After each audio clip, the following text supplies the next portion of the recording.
CNN is taking heat ahead of its first major event of the 2024 presidential race, a primetime New Hampshire town hall with Donald Trump.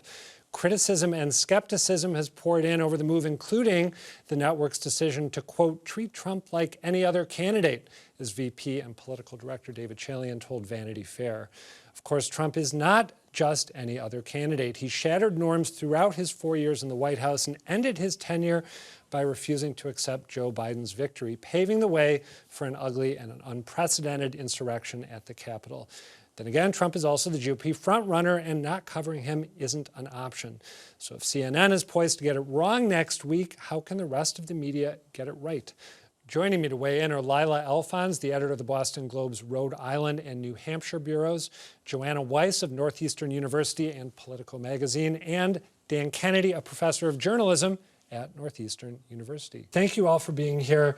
Lylah, do you think CNN is getting it right by holding this event at this time with the philosophy they've articulated? So if they treat Trump, the candidate, the way they were treating him towards the end of his presidency, lower thirds fact-checking as he went, being really skeptical, pushing back, analysis that talked about what wasn't accurate, then I think they're closer to getting it right.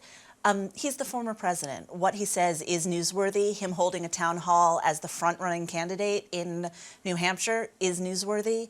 The thing about it is, even it's a national story in New Hampshire, it's a local story. It's happening right in the backyard. So there's a lot of news around it beyond just Trump, the candidate.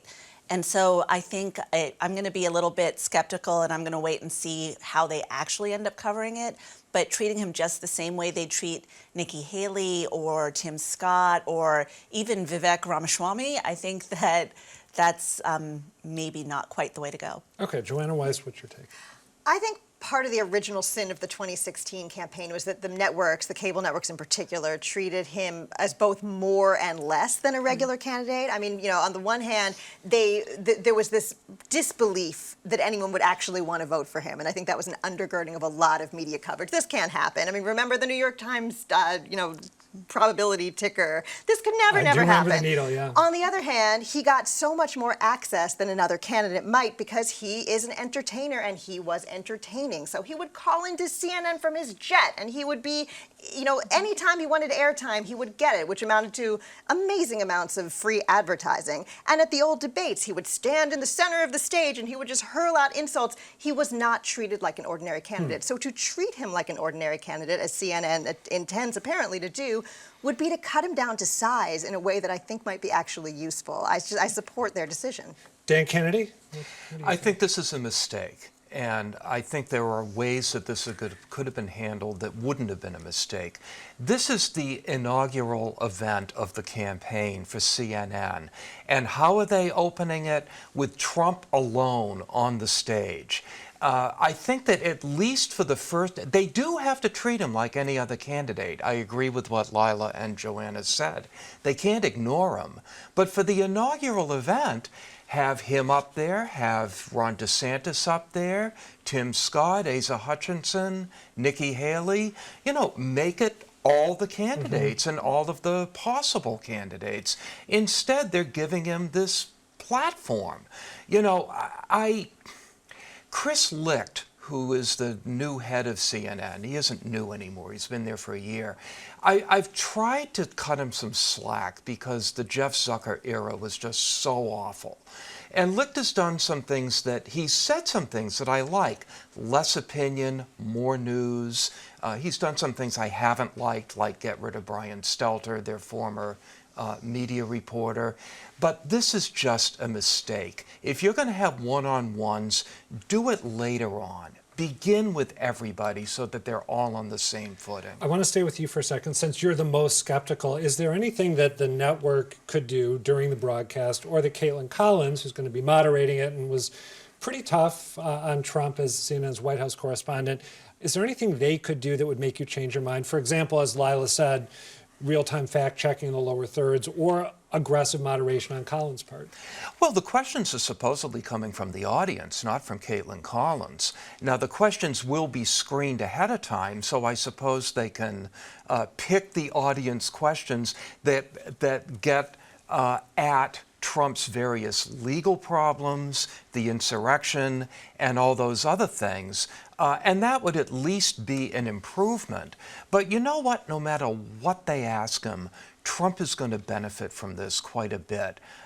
At the expense of these other people who are also running against him. I see you wanting to follow up. Well, it depends on what CNN's other programming is, and I don't know that I haven't seen a full programming plan. I mean, I agree with you. If he was the only person who got this treatment and everyone else had to be part of a panel, that would certainly be problematic. He's the first, though. He's the first. Well, you sequence them in, you know, and maybe you sequence them differently, and you have Asa Hutchinson first and then Trump. I mean, okay, you could do it that way, but in terms of just giving everybody the same treatment and saying you're not special just because you're specially entertaining. You have to submit to the same kind of questioning from the students in the audience or that from the moderator. Look, now the real-time moderation and that real-time fact-checking is going to be a challenge. It's a challenge in every circumstance, but certainly under Trump. So I think that's where CNN has particular pressure for this event because he's Trump.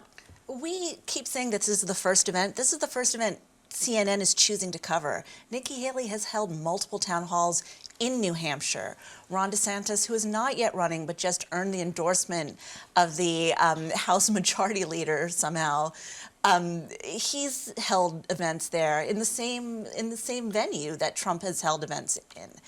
Tim Scott has held events there. This is the first one that CNN is choosing to give a national platform to.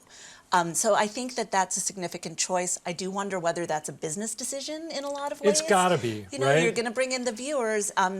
In the latest polling in New Hampshire, Trump is still the front runner, followed closely by DeSantis, who has not yet declared, and followed in third place by Governor Sununu.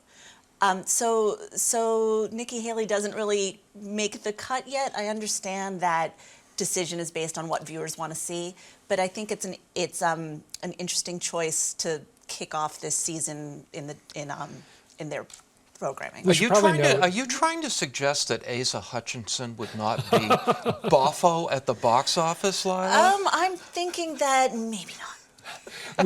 We should probably note that Trump, according to his campaign, sources in his campaign, this is a way for him to goad Ron DeSantis, it seems, to show that he's courageous enough to stand on the debate stage or stand on a town hall stage with CNN in charge, CNN who he vilified throughout the course of the last campaign and his presidency, who he mocked as fake news, and to take questions, to potentially be treated in an aggressive way. Also, I want to just come back to the point you made about how challenging it will be to fact check in real time. Even though we all lived through it, it can be easy to forget all the things that Trump did differently as president. One thing he did differently was show a wanton disregard for the truth that puts other politicians to shame. And I think we've got a graphic ready.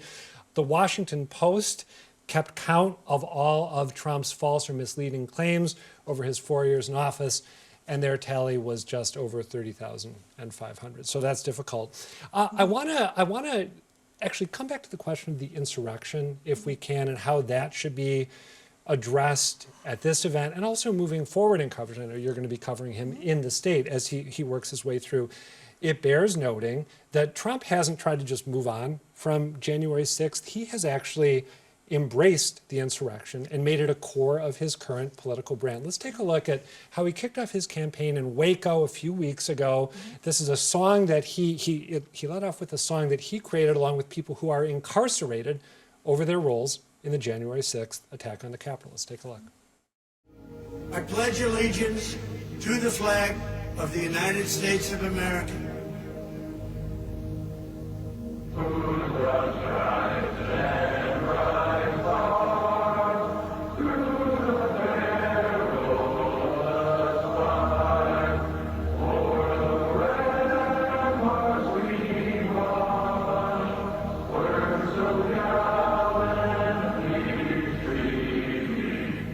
Thank you very much, everybody. That song tells you a lot because it's #1 in every single category. #2 was Taylor Swift. #3 was Miley Cyrus. So we have our moment, and that tells you that our people love those people. They love those people. One of you, maybe more than one of you, might have been you, Joanna, said, yeah, you got to cover him like any other candidate, and that's the most effective way to approach this. But it bears emphasizing that he is not like any other candidate because he's both the front runner in his party, past president, but also someone who refuses to be bound by the laws and conventions that undergird American democracy. And I'm hoping that we can talk a little more about how the press can deal with that problematic part of his identity moving forward. Why don't you kick off and then we'll go down the line. When you say that he's embracing the insurrection, he literally is. After his appearance last week, he went to the Red Arrow Diner where he literally hugged a woman who said she had served time for participating in the insurrection. He signed backpacks. People showed up in costume. He reiterated over and over that these were good patriots. So I don't think there's a way to avoid the question of the insurrection in covering him. And I'm sure, I can't say I'm 100% sure, but it likely will come up, if not next week, then sometime soon. I don't know how you can cover him like any other candidate when no other candidate has been in that position. Well, look, among other things, the insurrection, embracing the insurrection is a political decision that he is making. This is a political choice he's making. He is appealing to a certain segment of his base that is not going away, and they will never go away. There's clearly nothing that he can do that would make them go away. Now, how it plays with the rest of the country that has had 4 years of Trump and then a few years of Biden and is settling and is, I think, looking at this race with a slightly different lens than when he was a new guy who had never served in office and hadn't done all the things that he'd done. You know, that's a risk and a calculation that he's taking. And of course, it's part of the story. And I would expect that Caitlin Collins would interrogate him on it and get him on the record about what would happen the next time he ran for office. If he, you know, if what would happen with the election results the next time. Yeah, that's a huge question, right? That's part of the story. We have to cover him as a legitimate candidate for the Republican nomination. It doesn't mean that we cover him like any other candidate. You know, we're talking about, well, he's chosen to embrace the insurrection. Let me just say, and I mean this in the lay sense of the term, not the legal sense of the term, he incited the insurrection. And I mean, it's a good reminder. Thank you. And as we are having this discussion, 3 of his fans were just convicted of sedition and are going to serve long prison sentences as a result of that. So we're talking about somebody who has shown all the signs of being willing to win the election through authoritarian means, through illegitimate means, and that has to be front and center in the way we cover him at every step of the way. Joanna, you get the last word here.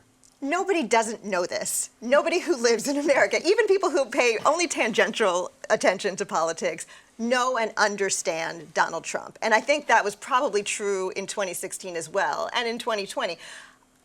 The rest of the calculation might be different. Everyone has now lived again through these last 7-8 years. So again, this all feels to me like an argument for covering Donald Trump like any other candidate, not giving him any degree of special treatment, whether that's, you know, kid glove treatment that he got in 2016, or we got to push him away and treat him like a pariah treatment. He's a politician. Treat him like one. All right, Joanna Weiss, Lylah, Alphonse, Dan Kennedy, thank you. Good to talk to you.